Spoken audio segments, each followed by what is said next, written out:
সূরা আহজাব 16 নম্বর আয়াতে আল্লাহ বলেন কুল্লা ইয়ানফাকুমুল ফিরারু ইন ফারারতুম মিনাল মাউতি আবিল কাত। নবী আপনি বলেন মরণ থেকে মানুষ যতই পালায় পালানো তার কোনো কাজে আসবে না, মরণ তাকে পাকড়াও করবে, এতে কোনো সন্দেহ নাই। সূরা নিসা 78 নম্বর আয়াতে আল্লাহ বলেন আইনামা তাকুনু ইউদরিকুমুল মাউত ওয়ালাউ কুনতুম ফি বুরুজিম মুশাইয়াদা। কাচের একটা খাঁচা বানাও, এই খাঁচার মধ্যে কোনো পিঁপড়া মাকড়সা ঢোকার জায়গা নাই, তুমি যদি ওই জায়গায়ও থাকো আল্লাহ কয় মরণ তোমাকে পাকড়াও করবে, কোনো সন্দেহ নাই। সূরা আরাফ 34 নম্বর আয়াত, সূরা ইউনুস 49 নম্বর আয়াত আল্লাহ বলেন লিকুল্লি উম্মাতিন আজাল, আমার আপনার আমাদের সকলের প্রত্যেকের মরণের সময় নির্ধারণ করা। ইযা জাআ আজালুহুম, মরণ যখন আসবে লা ইস্তাখিরুনা সাআ ওয়া লা ইস্তাকদিমুন, এক মিনিট আগেও না পরেও না, ওই সময় মরণ হবে, এতে কোনো সন্দেহ নাই। সূরা মুনাফিকুন 11 নম্বর আয়াতে আল্লাহ বলেন ওয়ালাই ইউআখিরুল্লাহু নাফসান ইযা জাআ আজালুহা, মরণ আসলে আল্লাহ কাউকে আর এক সেকেন্ড একটা মুহূর্ত সময় দিবে না। প্রত্যেকটা আয়াত বলছে মরণ আসবে শেষ, মরণ আসবে শেষ। মরার পর আমার আপনার নাম হয় লাশ। লাশ আরবি লাশাইয়া থেকে, আরবি লাশাইয়া অর্থ কিছুই না। এই লাশাইয়া থেকে লাশ মানে মারা যাওয়ার পর আমি আপনার কারো ভাই ছিলাম, কারো বন্ধু ছিলাম, কারো বাবা ছিলাম, কারো দুলাভাই ছিলাম, কারো বেয়াই ছিলাম, কারো তালুই ছিলাম, কারো আত্মীয় ছিলাম, কিন্তু মারা যাওয়ার পর আমার আপনার নাম দুনিয়ার মানুষ দিয়ে দেয় লাশ। লাশের সোজা বাংলা হলো তুই কিছুই না। লাশের বাংলা হলো তুমি কিছুই না, তোমার এই কফিনে ফালায়া রাখছি, খাটে ফালায়া রাখছি, তুমি কিছু না, তুমি এখন শেষ। কে আমার ভাই, কে আমার আত্মীয়? লাশ তার নাম। তো আল্লাহ বলেন এটা আসলে আর কাউকে এক সেকেন্ড সুযোগ দেওয়া হবে না, আগেও না মরেও না। খুব মন দিয়ে শুনবেন, গুরুত্বপূর্ণ কয়েকটা কথা বলবো। মৃত্যুর আগে আমরা যারা মৃত্যুবরণ করব মুসলমান, আমাদের সদা সর্বদা মৃত্যুর কথা স্মরণ করা দরকার। তিরমিজি শরীফের 2458 নম্বর হাদিসে রাসূল করিম সাল্লাল্লাহু আলাইহি সাল্লাম বলেন ওয়া তাতাযাক্কারুল মাউতা ওয়াল বিলা, আমি আপনি আমরা সবসময় এই চিন্তা করা দরকার, মরণ আর মরণের পরে যে আমি আর আপনি পচে যাব, এই বিষয়টা আমাদের চিন্তা করা দরকার। আমি আপনি পচে যাব মরণের পর। আল্লাহ নবীর হাদিস দ্বারা বোঝা যায় ইমানদার যখন মারা যাবে, মারা যাওয়ার আগে ইমানদারের কিছু ভালো অবস্থা প্রকাশ পায়। যদি তার মরণটা ভালো, তার কপালে লিপিবদ্ধ থাকে, তার কিছু ভালো আলামত প্রকাশ পায়। তিরমিজি শরীফের 2142 নম্বর হাদিসের বর্ণনা, আল্লাহ নবী বলেন ইদা আরাদাল্লাহু বিআবদিন খায়রা, কোন মানুষের যখন আল্লাহ কল্যাণ চায় ইস্তামালাহু, তাকে কাজ করার সুযোগ আল্লাহ করে দেয়। আল্লাহ যখন কারো কল্যাণ চায় আল্লাহ তাকে কাজ করার সুযোগ করে দেয়। সাহাবারা প্রশ্ন করলেন কাইফা ইস্তামিলুহু ইয়া রাসূলুল্লাহ, আল্লাহ তাকে কাজ করার সুযোগ করে দেয়, ব্যাপারটা বুঝি নাই, ব্যাপারটা বুঝা দেন। আল্লাহ নবী বলেন ইউফিকুহু লিআমালিন সালিহিন ক্বাবলাল মাউত, ওই মুমিন ব্যক্তিকে মরণের আগে আল্লাহ নেক কাজ করার বেশি বেশি সুযোগ দিয়ে দেয়, নেক কাজ করার সুযোগ পেয়ে যায়। আমি আপনি খুব চিন্তা করা, আল্লাহর কাছে বেশি বলবেন আল্লাহ আমারে নেক কাজ করার বেশি বেশি সুযোগ করে দেন। এই জন্য আজকে থেকে এখন থেকে নেক কাজ বেশি করেন, কারণ নেক কাজ বেশি করার আলামত হবে আল্লাহ আমারে আপনারে পছন্দ করে, তাই আমাদেরকে আল্লাহ নেক কাজ করাইতেছে। মনে থাকবে না কথাটা? এই জন্য দেখবেন আপনার কাকা, আপনার চাচা, এরা মৃত্যুবরণের কিছুদিন আগে কিছু মুমিন দেখবেন এরা খালি মসজিদে যায়, বাসায় আসতে চায় না। এশার নামাজ পড়ে আগে আইসা পড়তো আধা ঘন্টার মধ্যে, এখন 1-1.5 ঘন্টা খুঁজা পান না, গিয়া দেখেন মসজিদে বসে রয়েছে। কিছু ইমানদার দেখবেন মরণের আগে এমন কাহিনী করে, কারোর সাথে কথা বলে না, চুপচাপ থাকে, একদম চুপ হয়ে যায়। বিবি কয় বাজারে যান, উনি মসজিদে গিয়ে বসে থাকে। আরে বাজারে না যাওয়ার কথা, ওহো বাজারে যায়। মানে উনি কেমন যেন দুনিয়া থেকে আলাদা হয়ে যাচ্ছে। এই তৌফিকটা আল্লাহ তারে দিয়ে দেয়, এই সুযোগ আল্লাহ তারে করে দেয়। বুখারী শরীফের 6507 নম্বর হাদিস, বুখারী শরীফের 6507 নম্বর হাদিস, ক্বালা রাসূলুল্লাহ সাল্লাল্লাহু আলাইহি ওয়াসাল্লাম, আল্লাহ নবী বলেন, মান আহাব্বা লিকা আল্লাহ, কোন ব্যক্তি যখন আল্লাহর সাক্ষাৎ পছন্দ করে। আল্লাহর সাক্ষাৎ পছন্দ কারা কারা করি আমরা? আল্লাহ নবী বলেন, আহাব্বাল্লাহু লিকাহু, তোমরা যদি আল্লাহর সাক্ষাৎ পছন্দ করো, আল্লাহ তোমাদের সাক্ষাৎ পছন্দ করে নেয়।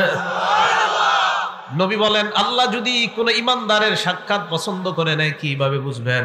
আমার আপনার যে আল্লাহ সাক্ষাৎ পছন্দ করে, এটা আপনি কিভাবে বুঝবেন? ভালো করে শুনেন। এশার নামাজের আজান হয়ে যায়, ফ্যাক্টরির মধ্যে আমি কাজ করতেছি, আমার মন মসজিদের মধ্যে গিয়ে পড়ে থাকে, এর মানে হলো আমি আল্লাহর সাথে সাক্ষাৎ পছন্দ করি। দোকানদার চা দোকানে চা বানায়, আজান হওয়ার পর মনটা মসজিদের সাথে লেগে আছে, কখন যাব জামাত আদায় করব।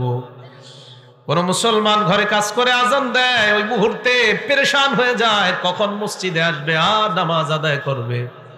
এর মানে বোঝা যায় ওই ব্যক্তিটা আল্লাহর সাক্ষাৎ পছন্দ করে। আপনি ভালো আমল খুব বেশি আগ্রহী, বোঝা যায় আপনি আল্লাহর সাক্ষাৎ চান, এই জন্য তো আপনি বেশি নামাজ পড়তে চান। আর যে ব্যক্তি এরকম করবে, তো বুঝবেন আল্লাহ তার সাক্ষাৎকে আল্লাহ পছন্দ করে। নবীজি এবার কি বলে দেখেন, ওয়ামান কারিহা লিকা আল্লাহ, কেউ যদি আল্লাহর সাক্ষাৎ অপছন্দ করে, কারিহাল্লাহু লিকাআহ, আল্লাহ তার সাক্ষাৎ অপছন্দ করে। সুদ খায় যে মানুষটা, বুঝতে হবে আমি আল্লাহর সাথে দেখা করতে চাই না। ঘোষ খায় যে মানুষটা, বুঝতে হবে ওই লোকটা আল্লাহর সাথে দেখা করতে চায় না, পছন্দ করে না। আবার আল্লাহ তার সাক্ষাৎ পছন্দ করে না। সুদখোরের সাথে আবার আমার কিসের সাক্ষাৎ, ঘোষখোরের সাথে কিসের সাক্ষাৎ? নবীর এক বিবি বলে, ইয়া রাসূলুল্লাহ, আপনি হাদিসের ব্যাপারটা আমাদেরকে ব্যাখ্যা করে বুঝায় দেন।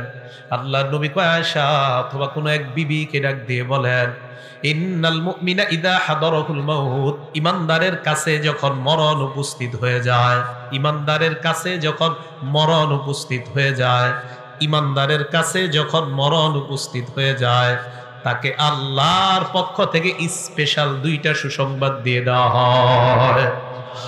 এক নাম্বার সুসংবাদ, বিরদুয়ানিল্লাহ, ইমানদার যখন মৃত্যুবরণ করবে, আল্লাহর পক্ষ থেকে বলা হয় তোমার চিন্তা নাই, কারণ আল্লাহ তোমার উপর সন্তুষ্ট। দুই নাম্বার সুসংবাদ দেওয়া হয়, ওয়া কারামাতিহি, চিন্তার কোনো কারণ নাই, কবরে যাওয়ার পর আল্লাহ তোমাকে সম্মানিত করার ওয়াদা করেছেন। ইমানদার মারা যাওয়ার সময় এক নাম্বার তাকে সুসংবাদ দেওয়া হয়, তোমার উপর আল্লাহ সন্তুষ্ট।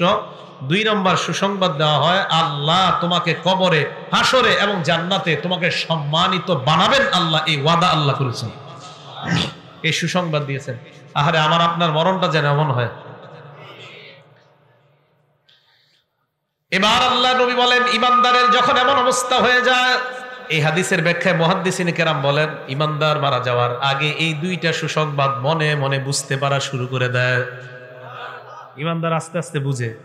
তখন নবী বলেন, ফালাইসা শাইউন আহাব্বা ইলাইহি মিম্মা আমামা, তখন ইমানদারের কাছে আল্লাহর সাক্ষাৎ ছাড়া দুনিয়ার আর কোনো কিছুই তার পছন্দ হয় না। আল্লাহ নবী হাদিসের মধ্যে বলেন, ওয়া ইন্নাল কাফিরা, কাফের বান্দা ইযা হুদিরা, যখন তার মরণ উপস্থিত হয়ে যায়, বুশিরা বিউকুবাতিহি, আল্লাহ তার শাস্তির দুঃসংবাদ দিয়ে দেয়। ওয়া আযাবিল্লাহ, কবরের মধ্যে তার শাস্তি হবে এই দুঃসংবাদ দেওয়া হয়। হাসরে তার শাস্তি হবে এই দুঃসংবাদ দেওয়া হয়। তাই বেঈমান আল্লাহর সাক্ষাৎ চায় না, আল্লাহ বেঈমানের সাক্ষাৎ চায় না। আল্লাহ আমাকে আপনাকে ঈমানি হালাতে যেন মরতে পারি, আল্লাহ তৌফিক দান করেন। সকলে বলেন আমিন। কথাটা মনে থাকবে তো? আচ্ছা, এবার মন দিয়ে শোনেন। 15টা ভালো মৃত্যুর আলামত বলবো। কয়টা? খুব মন দিয়ে শুনবেন। 15টা ভালো মৃত্যুর আলামত বলবো। আজকে থেকে আল্লাহর কাছে বলবেন, আল্লাহ আমারে কোনো একটা আপনি দিয়ে দেন, ঠিক না? 15টা। 1 নাম্বার, আবু দাউদ শরীফের হাদিস, 3116 নাম্বার হাদিস, 3116 নাম্বার হাদিস আবু দাউদের। ক্বালা রাসূলুল্লাহ সাল্লাল্লাহু আলাইহি ওয়াসাল্লাম, আল্লাহর নবী বলেন, মান কানা আখিরু কালামিহি লা ইলাহা ইল্লাল্লাহ দাখালাল জান্নাহ, কোন ব্যক্তি যখন লা ইলাহা ইল্লাল্লাহ বলতে বলতে মারা যায়, এটা ভালো মৃত্যুর আলামত। মরার পর তার ঠিকানা আল্লাহর জান্নাত। মনে থাকবে তো? আল্লাহ আমার সামনে যারা, আমি সহ আমার মা বোন যারা শুনতেছে, আমাদের সকলকে আপনি মরণের সময় কালিমা নসিব করে দিয়েন। এক নাম্বার, কালিমা আল্লাহ নসিব করে দেন। দুই নাম্বারটা মন দিয়ে শোনেন, কপাল ঘামায়া যাবে। ইমানদারের একটা আলামত এটাও, মৃত্যুর সময় ইমানদারের কপাল ঘামায়া যাবে। সুবহানাল্লাহ। কপাল। নাসাই শরীফের 1828 নম্বর হাদিস, ক্বালা রাসূলুল্লাহ সাল্লাল্লাহু আলাইহি ওয়াসাল্লাম, মাউতুল মুমিনি বিআরাকিল জাবিন। ইমানদার মারা যাওয়ার সময় যদি দেখো তার কপাল ঘামায়া যায়, বুঝবা তার মরণটা বড় সুন্দর। মনে থাকবে? আবার কপাল না ঘামাইলে তারা জাহান্নামী মনে করেন না, মানে এটা একটা আলামত। কপাল ঘামিয়ে যাওয়া এটা ভালো মৃত্যুর একটা লক্ষণ। এটা হলো 2 নাম্বার। 3 নাম্বার, জুমার দিন অথবা জুমার রাত্রে যদি কোনো ইমানদার মারা যায়, জুমার দিন অথবা জুমার রাতে, জুমার দিন অথবা জুমার রাতে, তিরমিজি শরীফের 1074 নম্বর হাদিস, তিরমিজি শরীফের 1074 নম্বর হাদিস, ক্বালা রাসূলুল্লাহ সাল্লাল্লাহু আলাইহি ওয়াসাল্লাম, আল্লাহর নবী বলেন, মা মিন মুসলিমিন ইয়ামুতু ইয়াউমাল জুমআতি আও লাইলাতাল জুমআ, কোন মুসলমান যদি বৃহস্পতিবার রাত, বুঝেন, বৃহস্পতিবার রাত সূর্য ডুবার পর থেকে, বৃহস্পতিবার সূর্যটা ডুবে যাওয়ার পর থেকে জুমার রাত শুরু হয়ে যায়, বৃহস্পতিবার সূর্যটা ডুবার পর থেকে জুমার রাত শুরু হয়ে যায়। আল্লাহর নবী বলেন, এই জুমার রাত যদি কোনো মুসলমান মারা যায়, অথবা পরের দিন সূর্য ডুবার আগে যদি কোনো মুসলমান মারা যায়, আল্লাহর নবী বলেন, এই মুসলমান ইল্লা বুকিয়া ফিতনাতাল কবর, আশা করা যায় কবরের আযাব থেকে আল্লাহ তাকে হেফাজত করবেন। কবরের আযাব থেকে আল্লাহ আমাদেরকে আপনি জুমার রাত বা জুমার দিনে ইমানি হালাতে কালিমা পড়তে পড়তে সেজদা অবস্থায় মৃত্যু দিয়েন। এ হলো 3 নাম্বার। 4 নাম্বার, আল্লাহ রাস্তায় শহীদ যারা হয়, সুবহানাল্লাহ। মুসলিম শরীফের হাদিস 4835 নাম্বার হাদিস। মুসলিম শরীফের হাদিসের নাম্বারগুলো তখন মিলবে যদি হাদিস সংখ্যা হয় 7453, মোট হাদিস হবে। ক্বালা রাসূলুল্লাহ সাল্লাল্লাহু আলাইহি ওয়াসাল্লাম, আল্লাহর নবী বলেন, মা তাউদ্দুনা শাহীদা ফীকুম, এ আমার সাহাবারা, তোমরা শহীদ কাকে বলো? সাহাবারা জবাব দিলেন, ইয়া রাসূলুল্লাহ, মান কুতিলা ফি সাবিলিল্লাহ, আল্লাহর রাস্তায় যে নিহত হয় তাকেই আমরা শহীদ বলি। আল্লাহর নবী কয়, ইন্না শুহাদা উম্মতি ইযাল লাকালিল, শুধুমাত্র আল্লাহর রাস্তায় শহীদ হইলে যদি শহীদ বলা হয়, তাহলে তো আমার উম্মতের শহীদের সংখ্যা বেশি হবে না। নবীজি বলেন, আমার কয় উম্মত আছে যারা মাঠে গিয়া শহীদ হতে পারবে? কি বলে দেখেন নবীজি, আমার উম্মতের শহীদের সংখ্যা এত কম হলে চলবে না। সাহাবারা কয়, হুজুর বাড়তে পারে কিভাবে? আল্লাহর নবী কয়, হ্যাঁ, তোমরা মনে রাখবা, মান কুতিলা ফি সাবিলিল্লাহ ফাহুয়া শাহীদ, যেই ব্যক্তি আল্লাহর রাস্তায় শহীদ হয়, নিহত হয়, সেও শহীদ। নবী বলেন, ওয়ামান মাতা ফি সাবিলিল্লাহ, আল্লাহর রাস্তায় বের হইয়া রাস্তার মধ্যে যদি কেউ মারা যায়, আল্লাহ তাকেও শাহাদাতের মর্যাদা দিয়ে দেয়। ওয়ামান মাতা ফিত তাউন, আমার কোন ইমানদার উম্মত যদি মহামারীতে মারা যায়, প্লেগ রোগে মারা যায়, মহামারী করোনা ওমিক্রনে যদি আমার কোন ইমানদার উম্মত ইমান নিয়ে মারা যায়, আল্লাহর নবী বলেন, ফাহুয়া শাহীদ, আমার ওই উম্মতকে আল্লাহ শাহাদাতের মর্যাদা দিয়ে দেয়। 4 নাম্বার, ওয়ামান মাতা ফিল বাতনি, আমার কোন উম্মত যদি অনেক দিন যাবত পেটের রোগে থাকে, পেটের রোগ, পেটের খারাপ, পেট খারাপ, আমার কোন উম্মত যদি পেটের রোগে মারা যায়, আল্লাহ তাকেও শাহাদাতের মর্যাদা দিয়ে দেয়। পেট খারাপের রোগে কেউ মারা গেলে বুঝতে হবে তার মরণটা ভালো। এই বুঝে আসছে? মহামারীতে মারা গেলে ইমানদার, বুঝতে হবে মরণটা ভালো। ইমানদার পেট খারাপ অবস্থায় মারা গেলে বুঝতে হবে তার মরণটা ভালো। ইমানদার আল্লাহর রাস্তায় মারা গেলে বুঝতে হবে তার মরণটা ভালো। আল্লাহ আমাদের সকলকে শাহাদাতের মর্যাদা দান করেন। 5 নাম্বার, আপনি কোনো দেয়ালের নিচে দাঁড়ায় রয়েছেন, একটা ওয়ালের নিচে দাঁড়ায় রয়েছেন, একটা ডাব গাছের নিচে দাঁড়ায় রয়েছেন, একটা তাল গাছের নিচে দাঁড়ায় রয়েছেন, তাল পুইরা আপনি মারা গেছেন, ডাব পুইরা আপনি মারা গেছেন, দেয়াল আপনার মাথায় পুইরা আপনি মারা গেছেন। আজিমপুরে জিহাদ নামে একটা ছেলে কিছুদিন আগে আপনার দেয়াল পরে মারা গেছে। তা আপনারা এরকম কোন দেয়ালের নিচে দাঁড়িয়ে আছেন, মারা গেছেন। বুখারী শরীফের 652 নম্বর হাদিস, ক্বালা রাসূলুল্লাহ সাল্লাল্লাহু আলাইহি ওয়াসাল্লাম, আল্লাহর নবী বলেন সাহিবুল হাদাব, আমার উম্মতের কোন ব্যক্তি যদি দেয়াল ধসে অথবা কোনো কিছু ধসে তার উপর পড়ে আর সে মারা যায়, আল্লাহ আমার এই উম্মতটাকেও শাহাদাতের মর্যাদা দিয়ে দেয়। সমস্ত হবে ভালো মৃত্যু। 6 নাম্বার আল্লাহর নবী বলেন, ইবনে মাজাহ হাদিস নাম্বার 2803 নাম্বার হাদিস, 2803 নাম্বার হাদিসের বর্ণনা। নবী বলেন আল মারআতু তামুতু বিজুমাইন শাহাদা, আমার কোন উম্মতের মহিলা পেটের মধ্যে বাচ্চা ধারণ করার পর, পেটের বাচ্চার বয়স হয়ে গেছে 6 মাস 7 মাস 8 মাস 9 মাস 10 মাস, পেটে বাচ্চা থাকা অবস্থায় যদি ওই মহিলাটা মারা যায় অথবা বাচ্চা প্রসব করার সময় যদি মারা যায়, আল্লাহ এই মহিলাকেও শাহাদাতের মর্যাদা দিয়ে দেয়। একটা মহিলা পেটে বাচ্চা 7-8 মাসে মহিলাটা মারা গেছে, তো বুঝতে হবে মহিলাটার মৃত্যু ভালো একটা লক্ষণ। এ হলো 6 নাম্বার। 7 নাম্বার নাসাই শরীফের 1846 নাম্বার হাদিস, নবীজি বলেন সাহিবু জাতিল জামবি শহীদ, আমার কোন উম্মতের যদি বিষ ফোড়া হয়, সুবহানাল্লাহ, কি ফোড়া? বিষের জ্বালায় টিকতে পারতেছে না, বিষ ফোড়া এত পরিমাণ হয়, অপারেশন হয়, আবার বিষ ফোড়া হয়, আবার অপারেশন, আবার বিষ ফোড়া, বারবার বিষ ফোড়া, এই বিষ ফোড়ার বিষের আঘাতে আমার উম্মত যদি মারা যায়, আল্লাহর নবী কয় আমার এই উম্মতকেও আল্লাহ শাহাদাতের মর্যাদা দিয়ে দেয়। বিষ ফোড়া, এই কথা মনে থাকবে আপনাদের। 8 নাম্বার, এটাও নাসাই শরীফের 1846 নাম্বার হাদিস। ক্বালা রাসূলুল্লাহ সাল্লাল্লাহু আলাইহি ওয়াসাল্লাম সাহিবুল হারাকি শাহীদুন, আমার কোন উম্মত যদি আগুনে জ্বলে মারা যায়, ঝালকাঠির লঞ্চের মধ্যে আমার যতগুলা উম্মত আগুনের মধ্যে পুড়ে মারা গিয়েছে, আমার ওই উম্মতকেও আল্লাহ শাহাদাতের মর্যাদা দিয়ে দেয়। সাহিবুল হারাক, শহীদ, আগুনে পুড়ে মারা গেলে আমার উম্মত এও শহীদ। আবার ইচ্ছা করে আগুনে জাপ দেন না কিন্তু, তাহলে আত্মহত্যা। হ্যাঁ, বুঝে আসছে তো? এলো 8 নাম্বার। 9 নাম্বার বুখারী শরীফের 2840 নাম্বার হাদিস, এটা মন দিয়ে শুনেন। আপনার ঘরে ডাকাত ঢুকছে, ডাকাত চোর ঢুকছে। ক্বালা রাসূলুল্লাহ সাল্লাল্লাহু আলাইহি ওয়াসাল্লাম মান কুতিলা দুনা মালিহি ফাহুয়া শাহীদ, আমার কোন উম্মত সম্পদ রক্ষা করতে গিয়ে যদি মারা যায়, নিহত হয়ে যায়, সম্পদ রক্ষা করতে গিয়ে আমার উম্মত যদি নিহত হয়, ঘরের মধ্যে চোর ঢুকছে, এই চোরকে প্রতিহত করতে গিয়ে ছুরির আঘাতে যদি আমার উম্মত মারা যায়, আল্লাহর নবী কয় ফাহুয়া শাহীদ, আমার ওই উম্মতকেও আল্লাহ শাহাদাতের মর্যাদা দিয়ে দেয়।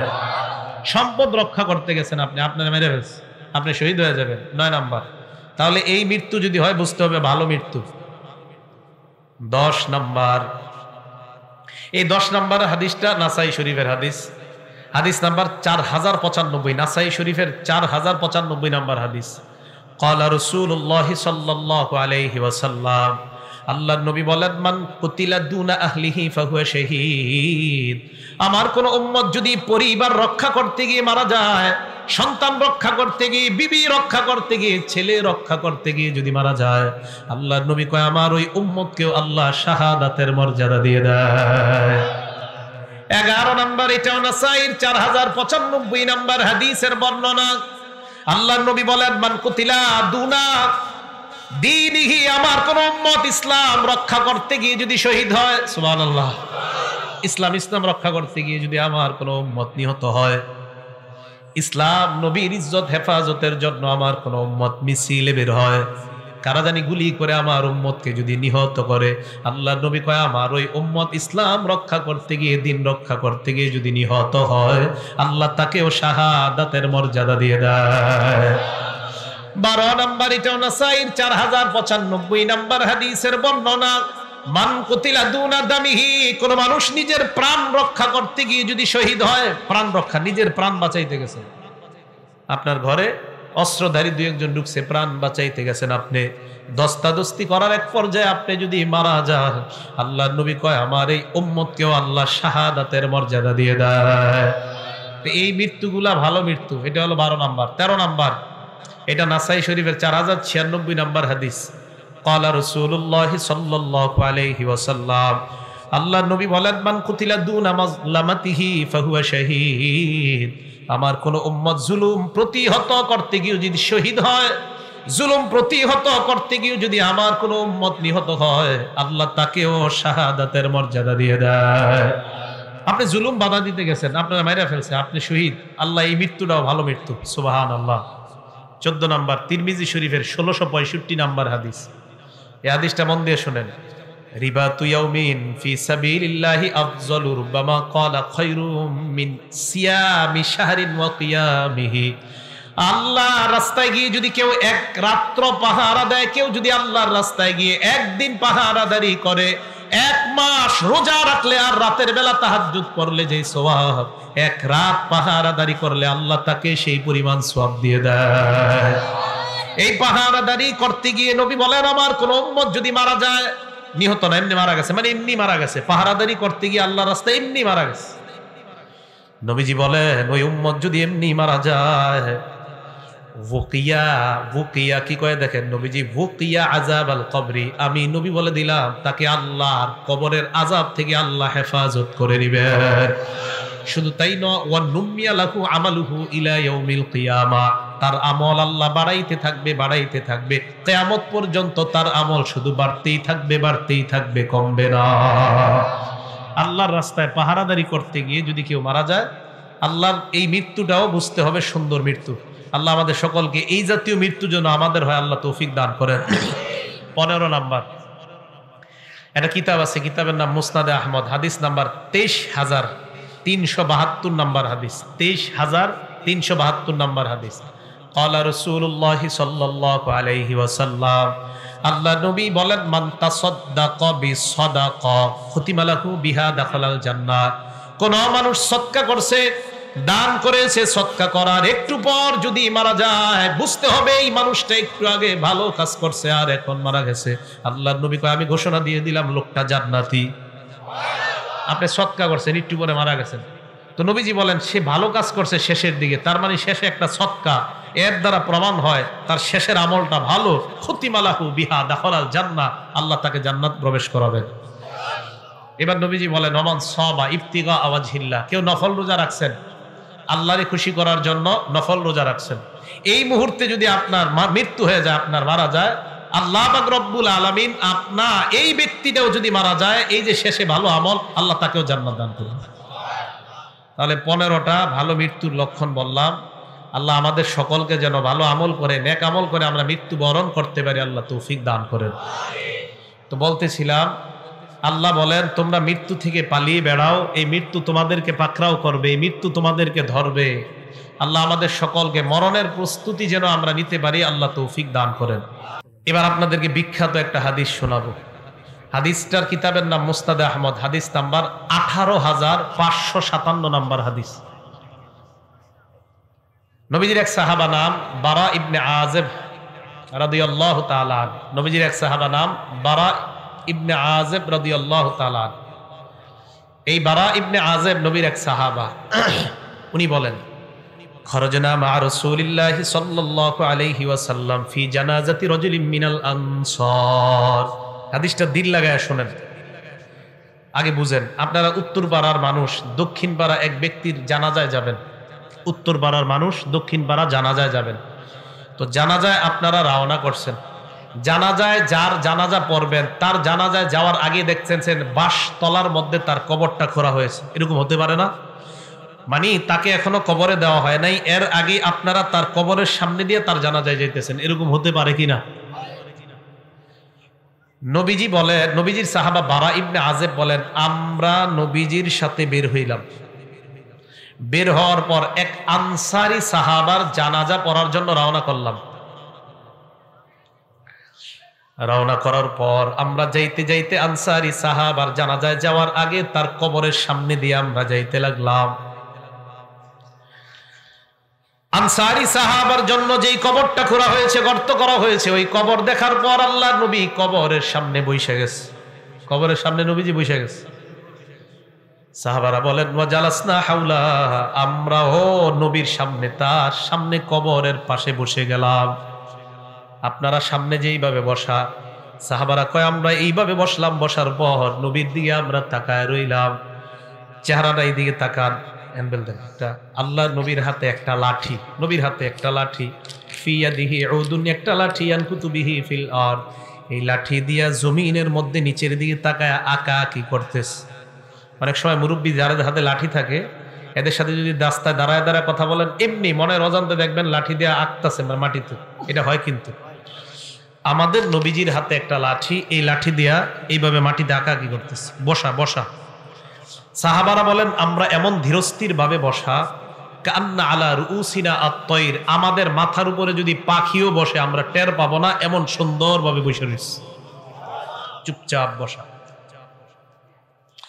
কিন্তু আমরা টেনশনে আছি, কিরে নবীজি একটু উপরে তাকায় না, খালি এমনি রয়েছে, উপরে তাকায় না, এইভাবে উপরে তাকায় না। সাহাবা বলেন ফারফা রাসাহু, হঠাৎ আল্লাহর নবী উপরে মাথা উঠাইলেন। আমরা নবীর দিকে এক দৃষ্টিতে এইভাবে তাকায় রইলাম। মাথা উঠানোর পর কবরের দিকে আল্লাহর নবী তাকাইলেন, তাকায় বললেন, হে সাহাবাদের দল, ইস্তাইযু বিল্লাহি মিন আযাবিল কবরি মাররাতাইনি আও সালাসা। সাহাবাদের দিকে তাকায় বললেন, তোমরা এই কবর থেকে, আল্লাহর কাছে কবরের আযাব থেকে পানাহ চাও। এই কথাটা নবী 2 বার অথবা 3 বার বললেন। সাহাবাদেরকে আল্লাহর নবী কেন বললেন? কারণ কবর এমন একটা ভয়ঙ্কর জায়গা। কবর আমাকে, আপনাকে, আমাদের সকলকে প্রত্যেকদিন ডাক দিয়ে বলে, আনা বাইতুল গুরবা, আমি কিন্তু অপরিচিত ঘর, আমার কাছে আসার আগে চিন্তা ভাবনা করে আসবা। আনা বাইতুল ওয়াহদা, আমি একা থাকার ঘর, আমার কাছে আসার আগে চিন্তা ভাবনা করে আসবা। আনা বাইতুদ দুদ, আমি পোকামাকড়ের ঘর, আমার কাছে আসার আগে চিন্তা ভাবনা করে আসবা। আনা বাইতুত তুরাব, আমি মাটির ঘর, আমার কাছে আসার আগে চিন্তা ভাবনা করে আসবা। মুসলমান মাটির উপর যখন একটা দৌড় দেন, সাবধানে দৌড় দিবেন। এক বর্ণনায় পাওয়া যায় জমিনের উপর যারা জোরে জোরে চলে, হতে পারে এর কারণে কবর তার সাথে ভয়ঙ্কর আচরণ করবে। কবর বলবে, আমার পিঠের উপর বড় ধম্ব বরে তুমি চলেছিলা, আজকে আমি কবরের আচরণ তুমি লক্ষ্য করতে পারবা। এক বর্ণনায় কবর এমন চাপ দিবে, চাপ দেওয়ার পর আপনার 2 পাশের সিনার হাড্ডিগুলা একটা আরেকটার মধ্যে ঢুকে যাবে। নবী বলেন, কবর থেকে তোমরা পানাহ চাও, কবরের আযাব থেকে পানাহ চাও। কথাটা নবী 2 বার অথবা 3 বার বললেন।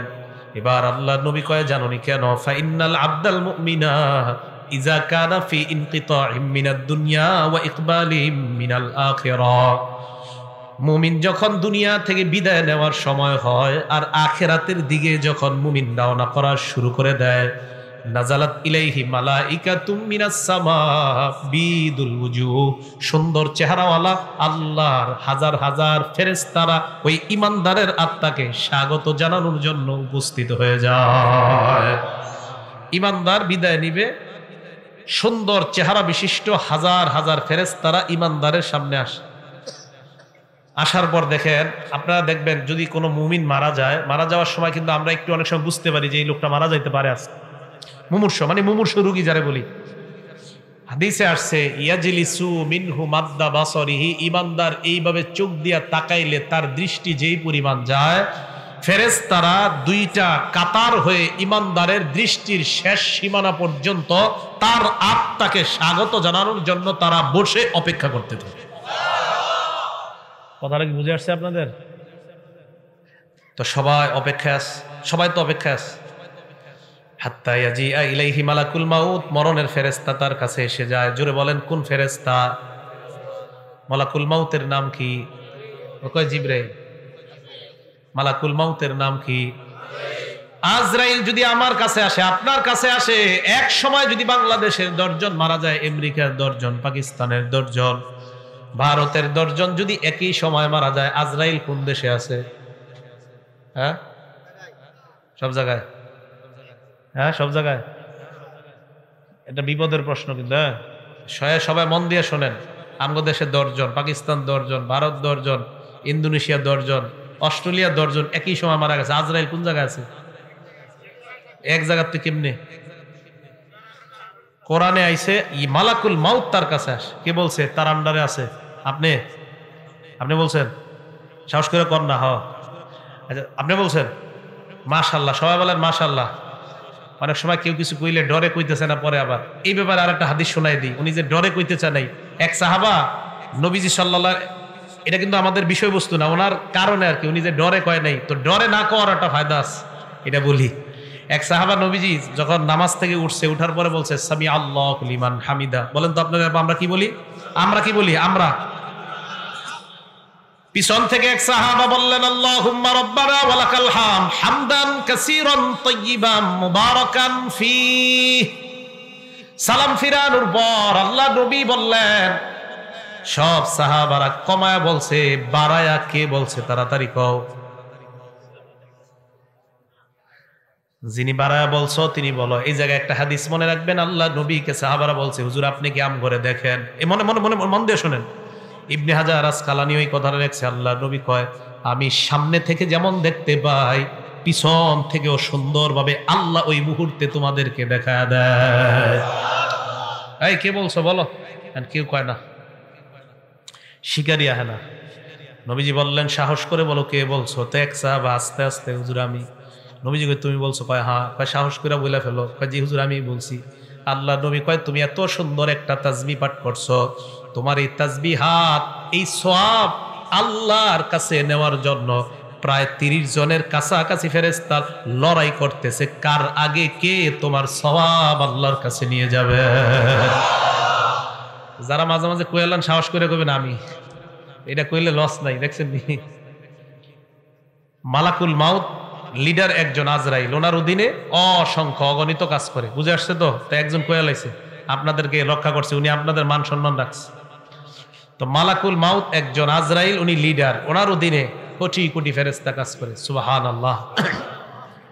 মালাকুল মাউত তার সামনে আসার পর ওই যে ইমানদার মারা যাবে, তার একদম মাথার কাছে বসে, মাথার কাছে বসার পর ইমানদারকে ডাক দেয়, ইয়াতুহান নাফসুল হামিদা, হে প্রশংসনীয় আত্মা। সুবহানাল্লাহ। উখরুজি, তুমি বের হও, ইলা রব্বিন রাদিন আনকি গায়রি গদবান, তুমি এমন রবের দিকে বের হও যে রব তোমার উপর সন্তুষ্ট, তিনি তোমার উপর অসন্তুষ্ট না। তাড়াতাড়ি তুমি বের হও। হাদিসে আসছে ইলা রব্বিন রাদিন আনকি গায়রি গদবান ওয়া মাগফিরাতিম মিনাল্লাহ। ওই নফসটাকে মালাকুল মাউত বের করতে করতে কয় সুসংবাদ নিয়ে নাও, আল্লাহ তোমার জিন্দেগীর সব গুনাহগুলো মাফ করে দিয়েছে। আসো আসো। ইমানদারের আত্মাটা যখন বের করার পর মালাকুল মাউত আত্মাটা তার হাতের মধ্যে চোখের পলক পরিমাণও রাখতে পারে না। মালাকুল মাউত চায় আত্মাটা, ইমানদারের আত্মাটা আমি কারো কাছে দিব না, কিন্তু ইমানদারের সামনে হাজার হাজার ফেরেশতারা কয় আত্মা আমাদের কাছে দিয়ে দেন। আহারে ইমানদারের আত্মা নিয়ে কারাকারি লেগে যায়, কে ইমানদারের আত্মাটা নিবে এই নিয়ে কারাকারি লেগে যায়। বালিশে আজকে মাথাটা লাগায় চিন্তা করেন, আমার আপনার আত্মা এইভাবে হয় কি হয় না, চিন্তার বিষয়। ইমানদারের আত্মা সামনের ফেরেশতারা কয় আমাদের কাছে দিয়ে দেন। হাদিসের মধ্যে আসছে ফেরেশতাদের কাছে দুইটা জিনিস আছে। এক নাম্বার মাহুম কাফরুম মিন আকফানিল জান্নাহ, জান্নাতের কাফনের কাফর বিছায়া কয় ও মালাকুল মাউত, ইমানদারের আত্মাটা এই জান্নাতের কাফনের কাপড়ের মধ্যে দিয়ে দেন। জান্নাতের কাফনের কাপড়। মুসনাদে আহমদ হাদিস নাম্বার 18,557 নম্বর হাদিস। আবু দাউদ হাদিসটা সংক্ষেপে আসছে। এই হাদিসের মান সহিহ। সহিহুল জামেও আসছে। নাসিরউদ্দিন আলবানী যে কিতাব লেখছে ওখানেও আসছে। তাতে আহলে হাদিস ভাইরাও এই হাদিস নিতে পারেন, টেনশনের কিছু নেই। তো রাসূল করিম সাল্লাল্লাহু আলাইহি ওয়াসাল্লাম বলেন মালাকুল মাউত যারা সামনে যে ফেরেশতারা হাজার হাজার, তারা জান্নাতের কাফনের কাপড়টা বিছায় কয় আত্মাটা এই জায়গায় দাও। দেখেন কি কয়, আত্মা ওই কাফনের মধ্যে দেওয়ার পর হানুতুম মিন হানুতিল জান্নাহ, জান্নাতের সুগন্ধি লাগায় দেয়। সুবহানাল্লাহ। সুগন্ধি লাগায় ইমানদারের আত্মাটা এইভাবে পেঁচানোর পর আত্মা নিয়ে যখন ফেরেশতারা ফায়াসআদুনা বিহা ইলাস সামা, আল্লাহর আসমানের দিকে তারা রওনা হয়ে যায়। আসমান, প্রথম আসমানের কাছে যাওয়ার আগে অন্যান্য হাজার হাজার ফেরেশতারা যাদের সামনে দিয়ে নিয়ে যায়, হাদিসের মধ্যে আসছে যার সামনে দিয়ে যায় ওই ব্যক্তিরা, ওই ফেরেশতারাই কয়টা কার আত্মা কোথায় নিয়ে যাও। আত্মা বহনকারী ফেরেশতারা কয় ফুলান ইবনু ফুলান, এটা উমকের আত্মা উমক জায়গায় নিয়ে যায়। ভালুকার উমকের আত্মা, উমকের সন্তান উমকের আত্মা। এই ফেরেশতারা কয় তোমরা কিভাবে বুঝতে পারলা? কয় আমরা এমন সুন্দর একটা ঘ্রাণ পাইলাম, এত সুন্দর ঘ্রাণ এই দুনিয়ার অন্য কোথাও আমরা পাই না। ইমানদারের আত্মা থেকে এত সুন্দর ঘ্রাণ বের হয়। আত্মা কোথায় নিয়ে যাও? কয় আসমানে নিয়ে যাই। প্রথম আসমানের কাছে যাওয়ার পর আসমানের দরজা খুলে দেওয়া হয়। প্রথম আসমানের ফেরেশতারা, হাদিসের মধ্যে আল্লাহ নবী বলেন, যত ফেরেশতাদের সামনে দিয়ে আত্মাটা যায়, প্রত্যেক ফেরেশতা স্বাগত জানাইতে জানাইতে আত্মা উপরের দিকে পাঠায় দেয়। 2 নাম্বার আসমান, 3 নাম্বার আসমান, এইভাবে 7 আসমানের উপর আত্মা যখন চলে যায়, আল্লাহ পাক রব্বুল আলামিন বলে, ফেরেশতাদের দল এবার থাম, আর আত্মা উপরে উঠানোর কোনো প্রয়োজন নাই। আল্লাহ তখন বলে, উকতুবু কিতাব আব্দি ফি ইল্লিয়িন, আমার বান্দার আমলনামা ইল্লিয়িনের মধ্যে তোমরা লিপিবদ্ধ করে দাও। ইল্লিয়িন একটা সুন্দর জগতের নাম। আমার বান্দার আমলনামা এই জগতের মধ্যে তোমরা লিপিবদ্ধ করে আমার বান্দাকে জান্নাতি ঘোষণা দিয়ে দাও। ইল্লিয়িনের মধ্যে আমলনামা দেওয়ার পর ভালো করে শুনবেন, ইমানদারের আত্মা 7 আসমানের উপর, আমরা দেহটাকে বাসতলায় নিয়ে দাফন করতেছি, ঠিক না? আমরা জানাজা দিলাম, জানাজা দেওয়ার পর যখন আত্মাটা আমরা নিয়ে যাই, দেহটা, এক বর্ণনায় আসছে ইমানদারের দেহ কবরে নেওয়া পর্যন্ত হাজার হাজার ফেরেশতারা কবর পর্যন্ত তাকে স্বাগত জানাইতে জানাইতে কবরের কাছে নিয়ে যায়। ইমানদারের আত্মা আমরা দাফন করলাম, দেহ দাফন করলাম, আত্মা আসমানের উপর। আল্লাহ পাক রব্বুল আলামিন বলে, ফেরেশতাদের দল আমার বান্দার আত্মাটা কবরের মধ্যে তার দেহের মধ্যে ঢুকিয়ে দাও। ইমানদারের দেহের মধ্যে আত্মা ঢুকিয়ে দেওয়ার পর ফায়াতিয়ানিহি মালাকান, 2 জন ফেরেশতা ইমানদারের কাছে উপস্থিত হয়ে যায়। উপস্থিত হওয়ার পর ফায়ুজিলিসানিহি, তারে বসায়, বসানোর পর ফায়াস আলানিহি, তাকে প্রশ্ন করে। 1 নাম্বার, মার রব্বুকা, তোমার রবকে জবাব দাও। ওই বান্দা জবাব দেয়, রব্বি আল্লাহ, চিল্লায় বলেন আমাদের রব কে। এই কথার উপর অটল থাকতে হবে, কিন্তু এই কথার উপর কি থাকতে হবে? অটল কেন থাকতে হবে? সূরা হামিম আস-সাজদা 24 নাম্বার পারা 19 নাম্বার পৃষ্ঠা, সূরা হামিম আস-সাজদা আয়াত নাম্বার 30। এই সূরাটাকে সূরা ফুসসিলাত বলা হয়। আল্লাহ বলেন, ইন্নাল্লাযীনা ক্বালু রাব্বুনাল্লাহ, নিশ্চয়ই যারা বলে আমাদের রব আল্লাহ, নিশ্চয়ই যারা বলে আমাদের রব আল্লাহ, সুম্মাস্তাকামু, এই কথার উপর অটল থাকে। জোরে বলেন, কি থাকে? আওয়াজ দিয়ে বলেন, আমাদের রব কে? আল্লাহ। রূহের জগতে আল্লাহ আমাকে, আপনাকে, আমাদেরকে প্রশ্ন করছে, আলাস্তু বিরাব্বিকুম, আমি কি তোমাদের রব না? কাফের, বেঈমান, নবী, ওলি সবার আত্মা জবাব দিয়ে বলছে, আল্লাহ আপনি আমাদের রব। বেঈমানরাও বলছে আপনি আমাদের রব, ইমানদাররাও বলছে আপনি আমাদের রব, নবী, ওলি, ওলামায়ে কেরাম সাধারণরাও বলছে আপনি আমাদের রব। এবার আসেন, আল্লাহ বলছে আমি কি তোমাদের রব না? এই কথার অর্থ হলো 6টা। জোরে বলেন, কয়টা? 1 নাম্বার, আমি কি তোমার ব্যক্তি জীবনের রব না? 2 নাম্বার, আমি কি তোমার পারিবারিক জীবনের রব না? 3 নাম্বার, আমি কি তোমার সামাজিক জীবনের রব না? 4 নাম্বার, আমি কি তোমার অর্থনৈতিক জীবনের রব না? 5 নাম্বার, আমি কি তোমার রাষ্ট্রীয় জীবনের রব না? 6 নাম্বার, আমি কি তোমার আন্তর্জাতিক জীবনের রব না? 1 নাম্বার, আমি তোমার ব্যক্তি জীবনের রব কিনা? আমি বলছি আল্লাহ আপনি আমার ব্যক্তি জীবনের রব। তাহলে ব্যক্তি জীবনে তুমি নামাজ কায়েম যদি করো, হক ভাবে চলো, তাহলে ব্যক্তি জীবনে আমাকে তুমি রক্ষা করলা। তুমি তোমার পারিবারিক জীবনে আমাকে রব মানেছো কিনা? হ্যাঁ মাবুদ, আপনাকে আমি পারিবারিক জীবনে রব মানলাম। তোমার বিবি বেপরদায় চলে কেন? মাবুদ, আমি আমার বিবিকে বেপরদায় চালাই না, বিবি উল্টা পাল্টা নিজের থেকেই চলে, তাহলে সমস্যা নাই। আর যদি বলেন বিবি আমার আশকারায় পর্দা করে না, আল্লাহ বলবেন তাহলে তুমি পারিবারিক জীবনে আমাকে রব মানো নাই। আপনি আপনার বিবিকে নামাজি বানাইতে পারেন না, আপনার ছেলেকে নামাজ পড়তে বলেন না, মেয়েকে নামাজ পড়তে বলেন না, তার মানে পারিবারিক জীবনে আল্লাহর রব মানেন নাই। 3 নাম্বার, সামাজিক জীবনে রব। সমাজের কয়টা মানুষের দাওয়াত দিছেন? নামাজের দাওয়াত দিছেন কয়টা? সৌদি আরবের হুজুরে আর খুঁজে ফতুয়া পায় না, তাবলিগওয়ালা করে বিরুদ্ধে ফতুয়া দিস। তাস খেলা, জুয়া খেলা, মদ বার হয়। সৌদি আরবে হালাল জুয়াখানা খুলছে। কি জুয়াখানা? নাম দিছে হালাল জুয়াখানা। তাস খেলা হয়, মদ হয়, জুয়া হয়। আর আমাদের দেশে রিয়ালখোর হুজুররা কয় খুব ভালো কাজ করেছে, অথচ তাস খেলা, জুয়া খেলা, গানের বিরুদ্ধে কথা কয় না। বুঝতে হবে রিয়াল খোর হুজুর যারা, এইগুলারে সময়ে সময়ে চেনা যায় এরা আসলে হুজুর না, এরা ইসলামের লেবাসদারি মুনাফিক মার্কার শয়তান। সৌদি আরব আর কিছু খুঁজা পায় না, ফতুয়া দিয়ে দিল তাবলিগওয়ালারা ঠিক না, মায়েরা মানুষের পায়ে ধরে ধরে মসজিদে আনে, এরা ঠিক না। কি ঠিক? তাস খেলা ঠিক, জুয়া খেলা ঠিক। সৌদি আরবের এই সমস্ত ফতুয়া গণার টাইম নেই আমাদের, এদের গণার টাইমই নেই। আপনারা চিন্তা করেন না, আমাদের দেশে ওলামায়ে কেরাম এমন আছে যারা ওই দেশে আলেমদেরকে গণাই ধরে না, বসতে বলেন এদেরকে গণাই পাত্তাই দেয় না, এইগুলা গণার মধ্যেই নেই। এরা ফতুয়া দেয়, কয় তাবলিগওয়ালারা ঠিক না, বেহক, এই হক। বইয়া টাস খেলবার ফতুয়া দিবা, তুমি ওই টাস খেলুন না ফতুয়া মার্কা আমাদের ওলামায়ে কেরাম। আর আমাদের দেশের মুসলমান কেন, সারা পৃথিবীর মুসলমানরা ওই টাস খেলা মার্কা হুজুরদের ফতুয়া গ্রহণ করবে না, ফতুয়ার খুঁজে পায় না। তাবলিগওয়ালারা খারাপ। তো 3 নাম্বার সামাজিক জীবনের রব, মানুষের দৈরা দৈরা নামাজ আনে, এইটা ভাল লাগে না। 4 নাম্বার অর্থনৈতিক জীবনের রব কে বলেন? তাহলে সুদ খান কেন? অর্থনৈতিক জীবন যদি রব হয় আল্লাহ, তাহলে সুদের কারবার কেন করো? 5 নাম্বার রাষ্ট্রীয় জীবনের রব কে বলেন? তাহলে রাষ্ট্রীয়ভাবে ইসলামের কোন মিছিল ডাক দিলে যাওয়ার জন্য সবাই রাজি আছেন কিনা? আন্তর্জাতিক জীবনের রব কে বলেন? আন্তর্জাতিকভাবে যদি আল্লাহ বা নবী অথবা ইসলামকে অপমান করা হয়, বাংলাদেশের মুসলমানরা মুসলমান হিসাবে আমরা প্রতিবাদ সর্বস্তরে জানাইতে রাজি আছি না? এটাই হবে 6 জীবনে রব মানা। মনে থাকবে তো?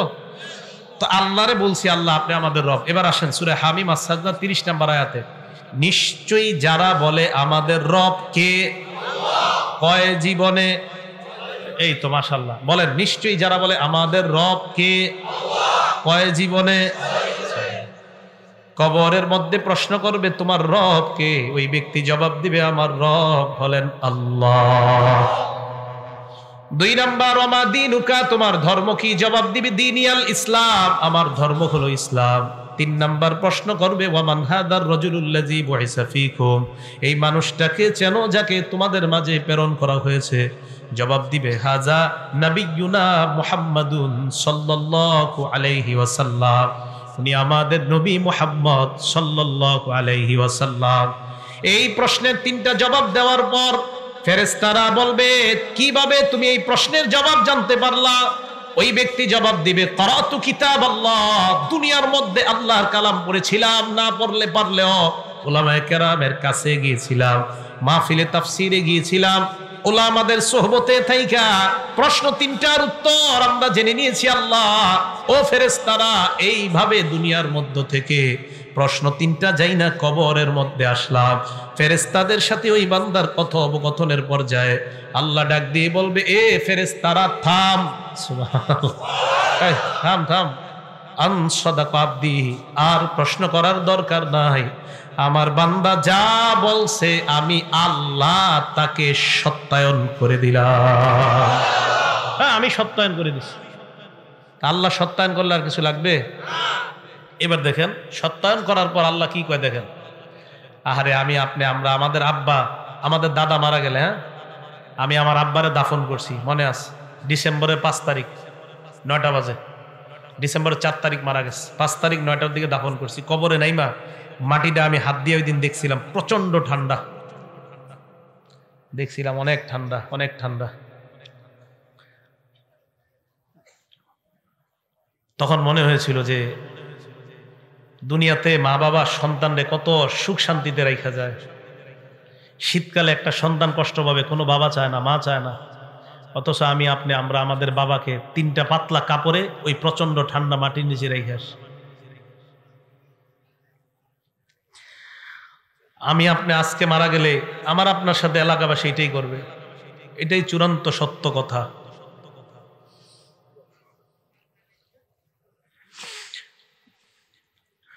মারা যাওয়াটাই চূড়ান্ত সত্য কথা, মারা থেকে কেউ বাঁচতে পারবে না। আল্লাহ ডাক দিয়ে বলবে আফরিশুহু মিনাল জান্নাহ, আমার বান্দারে পাতলা পোশাকে দুনিয়ার মানুষ কবর দিছে, তারা জান্নাতের পোশাক পরায়া দাও।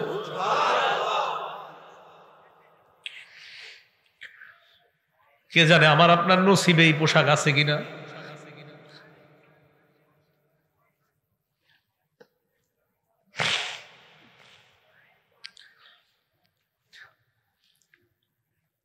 এই কথা বলার পর আল্লাহ বলবেন আফরিশুহু মিনাল জান্নাহ ওয়া আলবিসুহু মিনাল জান্নাহ। প্রথমে বলবেন আমার বান্দার কবরটা জান্নাতের বিছানা বিছায়া দাও। ওয়া আলবিসুহু মিনাল জান্নাহ, তার শরীরে জান্নাতের পোশাক পরায়া দাও। এরপর বলবে ওয়াফতাহু লাহু বাবান ইলাল জান্নাহ, তার কবর থেকে জান্নাত পর্যন্ত একটা দরজা খুলে দাও, কবর থেকে যেন জান্নাতের নিয়ামতগুলা দেখতে পায়। জান্নাতের দরজা খুলে দেওয়ার পর বান্দা তাকায় দেখবে জান্নাতের হুররা নাচানাচি করতেছে। ওই বান্দার মন চাইবে হুর স্পর্শ করার জন্য। আল্লাহ বলবে নামকানাউ মাতিল আরুস, বান্দা তুমি থামো, বাসর রাতের দুলার নেই তুমি ঘুমিয়ে যাও। লা ইউকিজুহু ইল্লা আহাব্বা আহলিহি, বাসর রাতে ফজরের আজান হয়ে গেলে তোমার প্রিয়তমা ছাড়া তোমাকে অন্য কেউ জাগ্রত করার মতো ঘরে কেউ থাকে না। কবরের মধ্যে তুমি আসছো, এই জায়গায় তোমার প্রিয়তমা নাই, প্রিয়তম নাই। ইমানদার, আমি আল্লাহ তোর প্রিয়তম হয়ে গেলাম। কিয়ামতের মাঠে আমি তোকে উঠাবো। ঘুমা ঘুমা, তুই ঘুমা, এখনো জান্নাতে যাওয়ার সময় হয় নাই, কবরে থাকো। তোমার তো কবর থেকে জান্নাতের নিয়ামত উপভোগ করার সুযোগ দিয়েছি, থামো। আরেক বর্ণনায় আসছে ফায়ুফসাহু লাহু কবরুহু, তার কবরটা বিশাল প্রশস্ত করে দেওয়া হবে। মাদ্দা বাসরিহি, তার দৃষ্টি যতটুকু যায় এই পরিমাণ প্রশস্ত করে দেওয়া হবে। প্রিয় ভাইয়ারা, জামির দিয়ার ভাইয়ারা, আমার আপনার কবরটা, আমার আপনার মৃত্যুটা, আমার আপনার কবরটা যেন এমন কবরই হয়। আমি আপনাদের জন্য দোয়া করবো, আপনারা আমার জন্য দোয়া করবেন। কে মারা যাই এটা নিশ্চিত বলা যায় না আমি জান্নাতি, নিশ্চিত বলা যায় না আপনি জান্নাতি, নিশ্চিত বলা যায় না আমি জাহান্নামী, নিশ্চিত না আপনি জাহান্নামী। কত কিছু ভাবেন যে কত বড় হুজুর সামনে বসছে, কিন্তু আমি যদি জান্নাতি না হই কি লাভ হবে বলেন আমার এই সার্টিফিকেটের।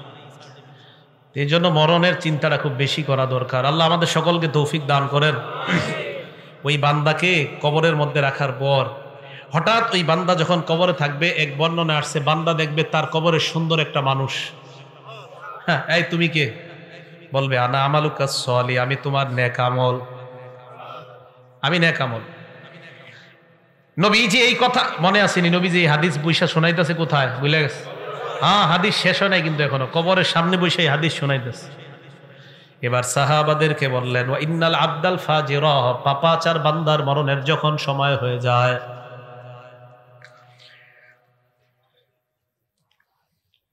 ইজা কানা ফি ইনকিতাইম মিনাদ দুনিয়া ওয়া ইকবালিম মিনাল আখিরা, পাপাচার বান্দা যখন দুনিয়া থেকে বিদায় নেওয়ার সময় হয়, নাজালাত ইলাইহি মালাইকাতুম মিনাস সামা সুদুল ওয়ুজুহ, ফেরেশতাদের চেহারাগুলা হবে বড় ভয়ঙ্কর, কালাকৃতি বিশিষ্ট হাজার হাজার ফেরেশতারা তার সামনে আসবে। ইমানদারের মতো তার চোখের দৃষ্টি যতটুকু যায়, ওই ফেরেশতারাও সালার একটা বস্তা নিয়ে, সালার চটনিয়া তার সামনে আসবে। হাদিসে আসছে মাহুমুল মাসু, এইগুলা নিয়ে তার সামনে উপস্থিত হওয়ার পর ওই বান্দার সামনে ইয়াজিয়া ইলাইহি মালাকুল মাউত হাত্তা ইয়াজিআ ইলাইহি মালাকুল মাউত, মরণের ফেরেশতা আসবে। আসার পর তার মাথার কাছে বসবে, বসার পর বলবে আইয়াতুহান নাফসুল খাবিসা, হে খারাপ আত্মা উখরুজি, তুই বের হ। ইমানদারের কথাটা ভুল হয়ে গেছে একটা জায়গায়, একটু ভুল মানে ভুলে একটু জায়গা বলি নাই। ইমানদারের আত্মাটা যখন বের হবে, আমি আপনাদেরকে দৃশ্যটা দেখাই। ইমানদারের আত্মা বের হবে কিভাবে দেখেন, হাদিসে নবীজি দেখাই দিচ্ছে। এই যে এইভাবে তাকান, এদিকে তাকান সবাই, দেখেন পানি পড়তেছে না, এই শেষে ফোঁটাগুলো পড়তেছে না শেষে। নবীজি বলেন তাসিলু কামা তাসিলুল কাতরাতু মিন ফিস সিকা, একটা পাত্রের শেষের দিকের ফোঁটাগুলা যেমন আস্তে আস্তে সুন্দর মতো পড়ে, ইমানদারের আত্মাটা এইভাবে সুন্দর মতো তার থেকে বের করে নেওয়া হয়। হাদিসের এবার আল্লাহ নবী বলেন পাপাচার বান্দার সামনে যখন ফেরেশতা আসবে, আসার পর তাকে বলবে হে খারাপ আত্মা তুই বের হ। খারাপ আত্মাটা যখন বের হবে, বর্ণনার মধ্যে আসছে লোহা ভিজা রুইয়ের মধ্যে যদি আপনি লোহা ঢুকান, ওই ভিজা রুইগুলা থেকে লোহাটা বের করা অনেক কষ্টকর, ভিজা রুই থেকে লোহাটা বের করা কষ্টকর। অথবা তাকান, আমার আপনার পশমের গোড়ায় গোড়ায় যদি কাঁটা দিয়ে আঘাত করা হয় যেমন কষ্ট হয়, লোহা ওই রুই থেকে তুলা থেকে বের করা যেমন কষ্ট হয়, আরে পাপাচারের আত্মাটা এইভাবে কষ্ট দিতে দিতে তার থেকে বের করা হয়। আল্লাহ আমাদেরকে আপনি সুন্দর মৃত্যু দিয়েন, আল্লাহ আমাদেরকে আপনি সুন্দর মৃত্যু দিয়েন। জুমার দিন নামাজরত অবস্থায় সিজদার মধ্যে আল্লাহ ইমানি হালাতে কপালটা ঘরমুক্ত অবস্থায় যেন আমরা দুনিয়া থেকে বিদায় নিতে পারি, আল্লাহ তৌফিক দান করেন। পাপাচার বান্দার আত্মাটা মালাকুল মাউতের হাতে আসার পর ওই মালাকুল মাউত আত্মাটা নিয়ে রাখার পর সামনের ফেরেশতারা কয় এটা তাড়াতাড়ি সালার বস্তায় ঢুকাও, গন্ধে টিকতেছি না।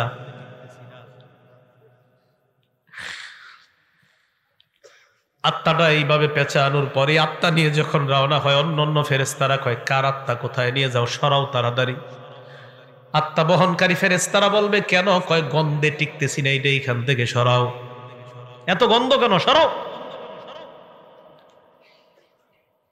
আত্মা যখন উপরে নিয়ে যায় প্রথম আসমানের কাছে যাওয়ার পর আল্লাহ কয় ফেরেশতারা এই আত্মার উপরে উঠানোর কোনো দরকার নাই, আত্মাটা আসমানে আনারই কোনো দরকার নাই।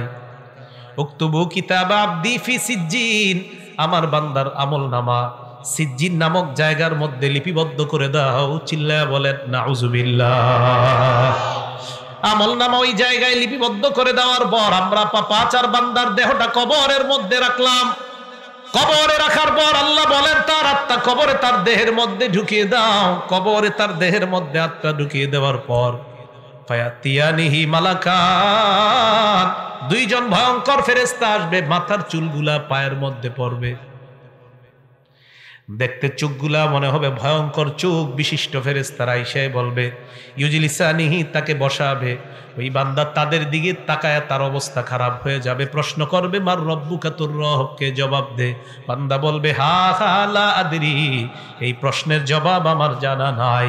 2 নাম্বার ওয়ামা দিনুকা, তোমার ধর্ম কি, জবাব দাও। বান্দা বলবে হা হা লা আদরি, আমার প্রশ্নের জবাব জানা নাই। 3 নম্বরে বলবে ওয়ামান হাদার রাজুল, এই মানুষটাকে চিনো। ওই বান্দা বলবে হা হা লা আদরি, আমার প্রশ্নের জবাব জানা নাই। এই কথা বলার পর ওই ফেরেশতাদের প্রশ্ন উত্তর পর্ব চলার পর আল্লাহ ডাক দিয়ে বলবে ফেরেশতারা থাম। ইমানদারের সময় কইছে থাম, পাপাচারের সময় বলবে থাম। আনকাযাবা আবদি, আমার বান্দা যা বলতেছে সব মিথ্যা, আমি আল্লাহ তারে মিথ্যাবাদী বললাম, এটা মিথ্যাবাদী, এটা মিথ্যাবাদী, সর তোরা এখান থেকে সর। আলবিসুহু মিনান নার, তার শরীরে জাহান্নামের আগুনের পোশাক পরায়া দে। ওয়াফরিশুহু মিনান নার, তার জব কবরের মধ্যে জাহান্নামের বিছানা বিছায়া দাও। কোরআনে আল্লাহ বলেন লাহুম মিন জাহান্নামা মিহাদ ওয়া মিন ফাওকিহিম গাওয়াশ, নিচে তাকায়া দেখবে নিচের বিছানাটা আগুনের বিছানা, উপরে তাকায়া দেখবে কবরের ডান্ডা। এই ডান্ডা নিয়ে লোকটাকে একটা জোরে আঘাত করবে। হাদিসে আসছে ইয়াসিহু সাইহা, এমন জোরে একটা চিৎকার মারবে ইয়াসমাউহা কুল্লু শাইইন ইল্লা সাকালাইন, দুনিয়ার জিন ইনসান ছাড়া সবাই তার চিৎকারের আওয়াজ শুনতে পায়। গরু শুনতে পায়, ছাগল শুনতে পায়, দুনিয়ার মানুষ আর জিন ছাড়া সবাই তার চিৎকারের আওয়াজ শুনতে পায়। এই জন্য মুসলমান সাবধান, পাপাচার হয়ে মৃত্যুবরণ করলে কবরের অবস্থাটা হবে বড় ভয়ঙ্কর। আল্লাহ বলবে ওয়াফতাহু লাহু বাবান ইলান নার, তার কবর থেকে জাহান্নামের একটা দরজা খুলে দাও। হাদিসে আসছে ফায়াতিহা মিন সাবুবিহা ওয়া হারুরিহা, কবরের প্রচন্ড গরম, জাহান্নামের গরমগুলা তার কবরে একটু পর পর বারবার আসতে থাকবে। এই ভয়ঙ্কর আগুনের উত্তাপে চারদিকে যখন তাকায় দেখবে নিচে আগুন, উপরে আগুন, চারদিকে আগুন আর আগুন। এই ভয়ঙ্কর আগুনের অবস্থা দেখার পর ওই বান্দার ব্যাপারে আল্লাহ পাক রব্বুল আলামিন বলবেন পাপাচার হওয়ার কারণে তার এই শাস্তি হবে কিয়ামত পর্যন্ত। এই জন্য মুসলমান, পাপাচার অবস্থায় আমার আপনার মৃত্যু যদি হয় তাহলে আমার আপনার অবস্থাটা হবে ভয়ঙ্কর। আল্লাহ আমাকে আপনাকে সবাইকে উত্তম মুমিন হিসাবে যেন আমরা মরতে পারি আল্লাহ তৌফিক দান করেন, বলেন আমিন। মৃত্যুর যন্ত্রণা এই ভোগ করা আর মরণের সময় আমার আপনার অবস্থা যদি হয় ভয়ঙ্কর, একটু চিন্তা করবেন আজকে বালিশে মাথা লাগায় আল্লাহ না করুক, আল্লাহ না করুক, আল্লাহ না করুক, আমার আপনার কবরে জাহান্নামের থেকে যদি দরজা দিয়া জানালা দিয়া জাহান্নামের তাপ আর আগুন ঢুকতে থাকে, নিচে আগুন, উপরে আগুন, চারদিকে আগুন, আজকে ল্যাপটা মাথায় দিয়ে অন্ধকার চোখে তাকায় কল্পনা করবেন যে কবরে তো আমি একা থাকতো। এরকম ভয়ঙ্কর অবস্থা তৈরি হয়ে যাবে। তো প্রিয় মুসলমান ভাইয়ারা, এই জন্য আমার আপনার মরণটা যেন উত্তম মরণ হয়, আল্লাহর কাছে খুব বেশি বেশি দোয়া করা। আল্লাহ আমাদের সকলকে উত্তম মৃত্যু নসিব করেন। তো আল্লাহ বলেন, সুম্মা তুরাদ্দুনা ইলা আলিমিল গায়বি ওয়াশ শাহাদা। সূরা জুমআর ৮ নম্বর আয়াতে আল্লাহ বলেন, কোন মরণ থেকে তোমরা পালিয়ে বেড়াও, কোন মরণ থেকে তোমরা পালিয়ে বেড়াও। আল্লাহ বলেন, তোমাদেরকে দৃশ্য অদৃশ্যের রব আল্লাহর দিকে তোমাদেরকে ফিরে যাইতে হবে। ফায়ুনাব্বিউকুম বিমা কুনতুম তা'মালুন, তোমাদেরকে তোমাদের আমল সম্পর্কে আল্লাহ জানায় দিবে কিয়ামতের ময়দানে। হাফেজ সাহেবরা 15 নম্বর পারার 2 নম্বর পৃষ্ঠাটা খুলবেন, খোলার পর আল্লাহ আপনার আমলনামাটা দিয়ে বলবে, ইকরা কিতাবাক, হে বান্দা নে তুই তোর আমলনামা পড় পড় পড়। কাফা বিনাফসিকাল ইয়াউমা আলাইকা হাসিবা, আজকে হিসাবের জন্য তুই যথেষ্ট, তুই তোর আমলনামা পড়। ওই বান্দা আমলনামা খুলবে, খোলার পর 15 নম্বর পারার 18 পৃষ্ঠায় দেখবেন 2 নম্বর লাইন থেকেই শুরু। ফাতারাল মুজরিমিন মুশফিকিনা ফিহি, অপরাধীরা এই দেখেন এইভাবে তাকাবে আমলনামার দিকে, বিশাল বড় বড় চক্ষু করে তাকাবে, তাকায় বলবে, মালি হাযাল কিতাব, এটা আবার কেমন আমলনামা, লা ইউগাদিরু সগীরাতান ওয়ালা কাবীরাতান ইল্লা আহসাহা, এটা দিয়ে ছোট ছাড়ে নাই, বড় ছাড়ে নাই, আমি যত অপরাধ করলাম সমস্ত অপরাধ দেখি এই জায়গার মধ্যে লেখা। এই জন্য মনে রাখবেন, আমার আপনার প্রত্যেক দিন আমার আপনার আমলনামা লেখার জন্য ফেরেশতা কাঁধের মধ্যে আছে। সূরা ইনফিতর 10, 11, 12 নম্বর আয়াতে আল্লাহ বলেন, ইন্না আলাইকুম লাহাফিজিন, তোমাদের সাথে সংরক্ষণকারী ফেরেশতা আছে, কিরামান কাতিবিন, লেখক ফেরেশতারা, ইয়ালামুনা মা তাফআলুন, তোমরা যা করো তারা তা জানে। এবার আপনারা একটা আয়াত সারা জীবন উলামায়ে কেরাম সহ সবাই মনে রাখবেন। সূরা আলাকের 14 নম্বর আয়াতে আল্লাহ বলেন, বান্দা হাত দিয়ে যখন গুনাহ করো, পা দিয়ে যখন গুনাহ করো, চোখ দিয়ে যখন গুনাহ করো, কান দিয়ে যখন গুনাহ করো, সূরা আলাকের 14 নম্বর আয়াতটা মনে রাখবা। আল্লাহ কয়, আলাম ইয়ালাম বিআন্নাল্লাহা ইয়ারা, এই বান্দা, এই তুই কি করস, তুই জানোস না আমি তোরে দেখি? বলতেছ আল্লাহ বলতেছে, এই তুই জানোস না আমি তোরে দেখি? এই যে হাত দিয়ে গুনাহ করতেছে, এই আলাম বিআলাম, এই সে কি জানে না? আল্লাহ কয়, আরে তার কি হলো, সে কি জানে না? বিআন্নাল্লাহা ইয়ারা, আমি আল্লাহ তাকে দেখছি, সে কি জানে না? সে হাত দিয়ে কিভাবে গুনাহ করে, সে জানে না আমি তাকে দেখছি? সূরা কফের 26 নম্বর আয়াতে আল্লাহ বলেন, ওয়ালাকাদ খালাকনাল ইনসান, আমি মানুষ বানাইছি, ওয়া না'লামু মা তুওয়াসওয়িসু বিহি নাফসু, মানুষের অন্তর কি কুমন্ত্রণা দেয় আমি জানি। আমার দিকে তাকান, এই যে আমি কথা বলতেছি, আরিফ বিন হাবিব, আল্লাহ কয় আমি শুনি। এবার আমি মুখ বন্ধ রাখলাম, জিহ্বা দিয়ে বলতেছি, আল্লাহ কয় এটাও শুনি। মুখ বন্ধ, জিহ্বা বন্ধ, মনে মনে মনে মনে শুধু কল্পনা করছি, আল্লাহ কয় বান্দা এটাও শুনি। তুমি কি বলবা সব শুনি আমি, এজন্য আমার দিকে তাকান। আল্লাহ কয়, ইয়ালামু খাইনাতাল আয়ুনি ওয়া মা তুখফিস সুদূর, এই তুমি চোখের কোনা দিয়া কি কি গুনাহ করো, ডাইরেক্ট করো না, চোখের আর চোখে তুমি কোনো গুনাহ করতেছো, ইয়ালামু, এ বান্দা আমি কিন্তু তোর চোখের এই কোনার খেয়ানত সম্পর্কে আমি জানি। রাস্তা দিয়ে হাঁটতেছেন এইভাবে চোখের কোনা দিয়ে গুনাহ করতেছে, একটা আয়াত সারা জীবন মুখস্থ রাখেন, তা আপনার জন্য যথেষ্ট। ইয়ালামু খাইনা, আপনি রাস্তা দিয়ে হাঁটবেন আর চিন্তা করবেন, আল্লাহ বলছে আমার চোখ নাকি কোনো খেয়ানত যদি আশেপাশে চুপে চুপেও করে ফেলে, এটাও আল্লাহ জানে। তো 26 নম্বর আয়াতে আল্লাহ বলেন, আমি কিন্তু জানি। তো জানার পরে আল্লাহ আপনি কিভাবে জানেন? প্রশ্ন, ওয়া নাহনু আকরাবু ইলাইহি মিন হাবলিল ওয়ারিদ, তোমার গলার যে দমনি এটারও আরো কাছে আমি আল্লাহ থাকি। প্রিয় মুসলমান ভাইয়ারা, সবার কথাগুলো মনে থাকবে তো ইনশাআল্লাহ? তাহলে মৃত্যুর যে ভালো 15টা লক্ষণ বলা হলো, এই লক্ষণগুলো আমরা মনে রাখবো এবং আমরা বেশি বেশি আমল করব, মৃত্যুর প্রস্তুতি নিব। আল্লাহ পাক রব্বুল আলামিন আমাদের সকলকে মৃত্যুর প্রস্তুতি নিয়ে আমরা যেন কবরে যাওয়ার আগে ইমানদার হয়ে, মুমিন হয়ে কবরে যাইতে পারি, আল্লাহ তৌফিক দান করেন। আব্দুল্লাহ ইবনে আব্বাস বলেন, বয়ান হবে কম, আমল হবে বেশি, আজকে থেকে বেশি বেশি আমল করার তৌফিক দান করেন। আল্লাহ আমাদের সকলকে জীবনের পিছনের যে গুনাহ খাতাগুলো আমরা করেছি, সমস্ত গুনাহগুলো আল্লাহ মাফ করে দেন। আমিন। ওয়া আখিরু দাওয়ানা আলহামদুলিল্লাহি রাব্বিল আলামিন।